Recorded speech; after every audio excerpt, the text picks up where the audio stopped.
Fédération de l'Eure pour la pêche et la protection du milieu aquatique mène aussi des actions en faveur de la restauration des zones humides d'intérêt piscicole. C'est notamment le cas ici, en lit majeur de l'Eure, où un projet a été mené avec le soutien financier de l'Agence de l'eau Seine-Normandie et de Seine-Normandie Agglomération, propriétaire du terrain. Ce projet avait comme objectif de reconnecter un ancien bras mort, jusqu'alors déconnecté en raison de la présence d'un bouchon de terre à son entrée. Ce bouchon a donc été supprimé et les berges retalutées en pente douce afin de permettre à la zone de s'inonder lors des crues hivernales.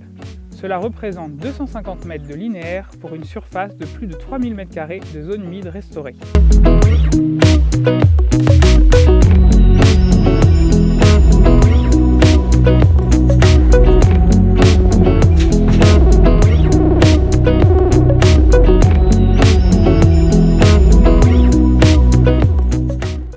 Il faut savoir que ces milieux sont le support de reproduction et d'habitat de nombreuses espèces, comme le brochet.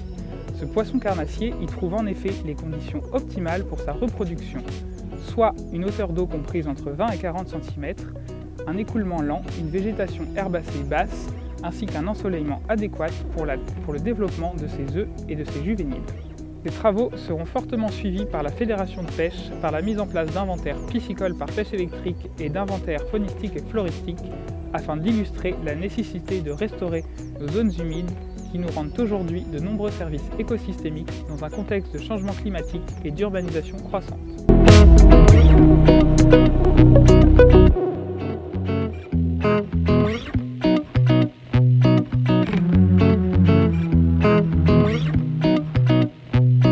Guillaume Grimm, le vice-président en charge du grand cycle de l'eau à Seine-Normandie Agglomération.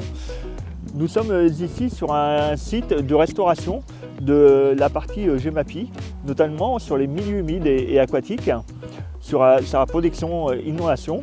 Vous allez découvrir derrière moi un ancien fossé qu'on a remis à jour pour une frayère à brochet, voilà, avec une zone humide autour, un ensemble de prairies aussi exploitées en herbage sur une parcelle appartenant à Seine-Normandie Agglomération.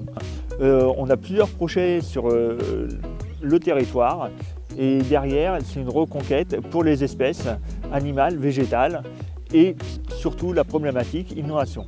On a aussi toute la partie foncière que l'on va récupérer au niveau de SNA de façon à pouvoir protéger et les rivières et nos captages d'eau à proximité.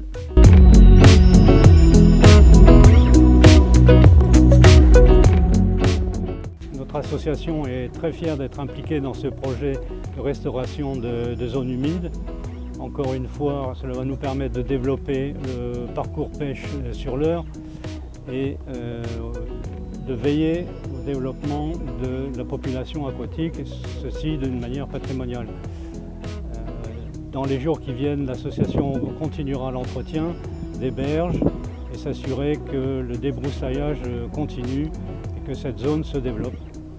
C'est une bonne manière aussi de rentrer en contact avec la SNA et de développer avec eux des parcours de pêche.